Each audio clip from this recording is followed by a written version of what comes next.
మీకేమీ తెలీదు. హలో, మీరెక్కడి నుంచి వచ్చారో తెలుసా? మీరెక్కడికి వెళ్తారో తెలుసా? ఏమీ తెలియదు. కొందరు మూర్ఖులు ఫలానా చోటు నుంచి వచ్చామని, స్వర్గానికి వెళ్తున్నామని వాళ్లకు నచ్చిందంటున్నారు. స్వర్గానికి వెళ్తున్నారని తెలిస్తే ఇంకా ఎందుకు వెళ్ళలేదో నాకైతే తెలియదు. చూడండి, అంత అద్భుతమైన ప్రదేశం ఉంటే నాకంటే ముందు మీరెందుకు వెళ్ళలేదు? ఎందుకంటే అక్కడికి వెళ్ళాక ఏమవుతుందో మీకు తెలియదు. నమ్మక వ్యవస్థ అంటే నాకు తెలిసింది నాకు తెలుసు, నాకు తెలియంది నాకు తెలియదు అని నిజాయితీగా ఒప్పుకోలేకపోతున్నారు.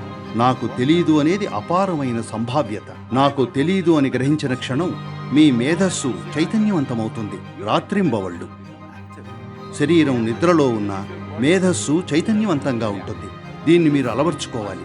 కేవలం దేవుడు మొదలైన వాటిలోనే కాదు, ప్రతి విషయంలో, ప్రతి దానికి వేరే ఎవరో బాధ్యులు లేదు, మీరే బాధ్యులు. మీ ఉనికికి, మీరు చేసిన ప్రతిదానికి, ఇంకా చేయని ప్రతిదానికి.